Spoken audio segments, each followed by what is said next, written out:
Lorraine, bonjour. Bonjour Marc. Levez le voile sur les mystères de l'invisible et du mieux-être et chaque lundi à 9h10, retrouvez l'émission qui prend soin de vous. Toutes les informations sur www.sionparler.com. Alors aujourd'hui on va parler de Reiki. Qu'est-ce que c'est donc le Reiki, Lorraine ? Le Reiki, c'est une méthode énergétique qui est née au Japon dans les années 20 grâce à un homme qui s'appelait Mikao Usui. Alors dans les années 50, cette méthode est arrivée sur le continent américain et puis s'est répandue peu à peu et aujourd'hui le Reiki est pratiqué et enseigné dans le monde entier. Alors justement Lorraine, le Reiki est-il une alternative à la médecine ? Non, en aucun cas.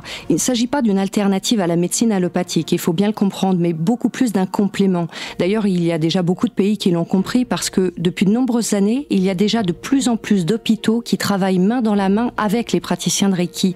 C'est le cas par exemple aux États-Unis, en Espagne, au Royaume-Uni, au Canada, en Suisse. D'ailleurs, dans des pays comme la Suisse, les séances de Reiki sont remboursées par les mutuelles. Alors, il faut quand même savoir qu'il y a à ma connaissance déjà 2 mutuelles en France qui remboursent ces consultations, ces séances en Reiki, mais il va falloir encore du temps pour que les choses évoluent et se développe. Alors, pour quel type de mots le Reiki peut-il être une aide ? Eh bien, le Reiki, en fait, consiste à rééquilibrer les énergies du corps et à stimuler nos propres capacités d'auto-guérison. Donc, on peut faire une séance de Reiki pour des maux, qu'ils soient d'ordre physique, mentaux ou émotionnels.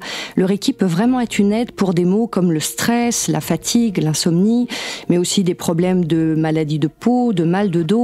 Mais alors, concrètement, comment se passe une séance de Reiki ? Eh bien, lors d'une séance de Reiki, le praticien, que je suis, va canaliser cette énergie. Donc, la personne qui vient pour la consultation va s'allonger, toujours habillée bien entendu, et je vais faire une imposition des mains sur tout le corps pour, à travers moi, lui transférer cette énergie-là qu'on appelle l'énergie universelle.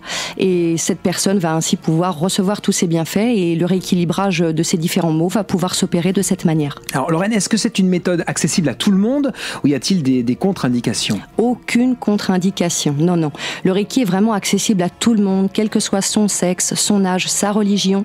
Et d'ailleurs, même chose pour devenir praticien, parce que je ne sais pas si vous le savez, mais tout le monde est en mesure de canaliser cette énergie pour lui-même ou pour les autres. Ça veut dire que même moi, si je veux, je peux faire du Reiki, c'est ça ? Tout à fait, Marc.